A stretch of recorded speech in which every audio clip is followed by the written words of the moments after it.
This year, 2022, has not been a good year for the entire world. In fact, according to a research firm called Ned Davis, says that there is now a 98% chance of a global recession. Right after the Russian invasion of Ukraine, the World Bank gave a warning that a global debt storm is coming, and that could flood over 70 developing countries and make their economies collapse. In July 2022, the economy of Sri Lanka collapsed. Right after the collapse of the Sri Lanka's economy, experts said that African countries like Egypt, Tunisia, Ghana, South Africa, Kenya, Ethiopia, and other African countries' economies are going to fall, just like that of Sri Lanka. 69 countries could go the Sri Lanka way.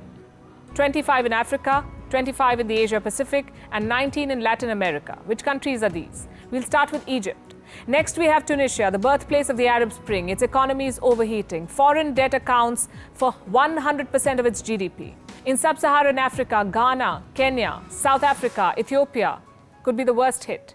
5 months along the line, these countries have not gone the Sri Lanka's way as predicted, but so many things are pushing these countries into a full-blown economic recession. And they are also taking advantage of the economic crisis their countries are facing to trade among themselves. And now Ghana is going to ban the importation of some goods they are producing in the countries. And these goods are rice, poultry, vegetable oils, ceramic tiles, and more. My fellow Ghanaians, the success of our efforts at diversifying the structure of the Ghanaian economy from an import-based one to a value-added exporting one is what will, in the long term, help strengthen our economy.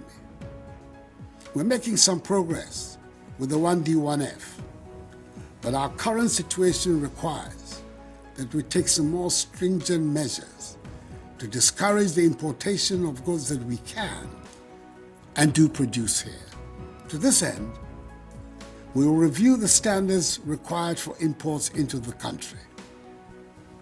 We will prioritize the imports, as well as review the management of our foreign exchange reserves in relation to imports of products such as rice, poultry, vegetable oil, toothpicks, pasta, fruit juice, bottled water, and ceramic tiles. So, does that mean that very soon there will be no more Spanish and Italian tiles in the market of Ghana? Well, that will be very interesting. So in this video, we would like to share with you some facts and figures on why we are saying that many things are pushing Ghana into a full-blown economic recession, and how they are taking advantage of the situation to create some structures that will help them stop the importation of some goods they are producing in the country to stabilize its local currency. But before we start everything, please support us by liking this video and also subscribing to the channel for more videos like this. Thank you very much for supporting. Now let's dive into it. Before you understand how Ghana got to where it is now, let me take you back to the year 2000. In the year 2000, the government of Ghana borrowed so much that the country was in debt. This debt forced the country to subscribe to the heavily indebted poor countries (HIPC) initiative of the International Monetary Fund and the World Bank. In 2001, the new patriotic party inherited a broken economy. Ghana was regarded as a highly indebted poor country by the International Monetary Fund. The J. Kufuor-led NPP government worked to bring the economy back on track. When we took over, the aim of President Kufuor after winning the election and the aim of the party was to make sure that we lifted this country up. And whatever it took, one thing that I want to underscore is that our party will do whatever it takes in the interest of the nation. And that is why we went HIPC. Ghana came out of the heavily indebted poor countries initiative in the year 2006. By the time the initiative ended in 2006, Ghana's total public debt stock was $780 million. which was 25% of the country's gross domestic product, GDP. In 2021, Ghana's debt stock hit 341.8 billion Ghana cedis as of the end of September 2021, which was 78% of the country's GDP. And according to some economics, the country's debt stock grew to 341.8 billion Ghana cedis in 2021 because of three main reasons. And these reasons are: 1. Energy sector debts; 2. Financial sector cleanup exercise undertaken by the country's central bank; and 3. The impact of the COVID-19 pandemic. At the beginning of this year, 2022, the country's economy has suffered significantly, which is pushing the country into a full-blown economic recession. Inflation rose from 13.9% in January to 37.2% in September of this year. Petrol and diesel prices have jumped by 88.6% and 128.6% respectively, which has resulted in a 100% increment in most public transport fares since January. Water and electricity tariffs have risen by 27.2% and 21.6%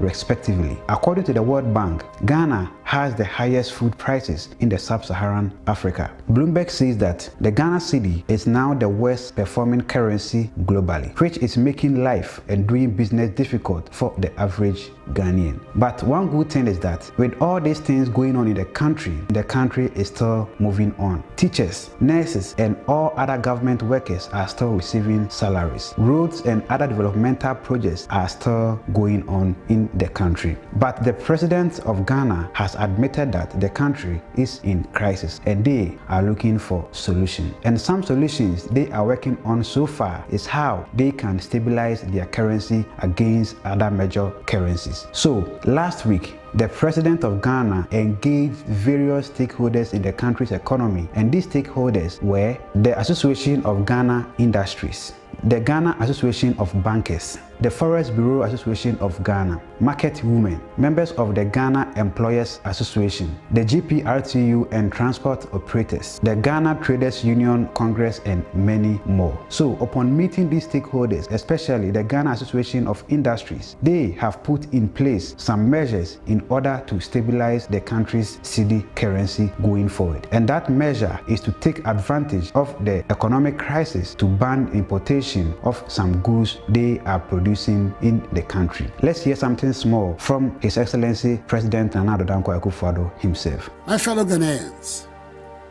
the success of our efforts at diversifying the structure of the Ghanaian economy from an import-based one to a value-added exporting one is what will, in the long term, help strengthen our economy.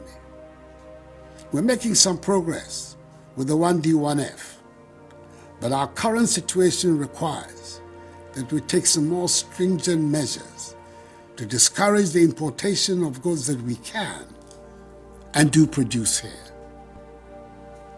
To this end, we will review the standards required for imports into the country.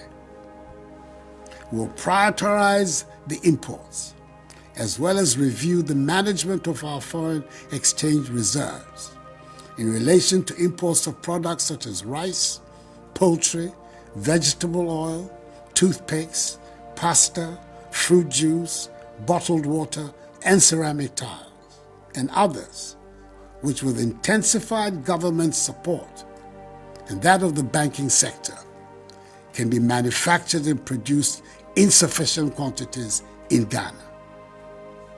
Government will in May 2023, that is 6 months from now, review the situation.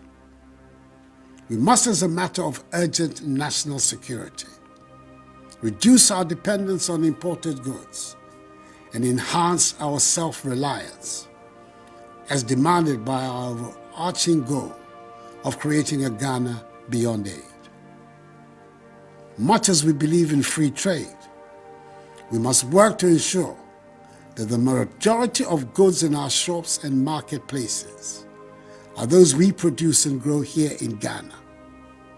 That is why we have to support our farmers and domestic industries including those created under the 1D1F initiative, to help reduce our dependence on imports and allow us the opportunity to export more and more of our products and guarantee a stable currency that will present a high level of predictability for citizens and the business community.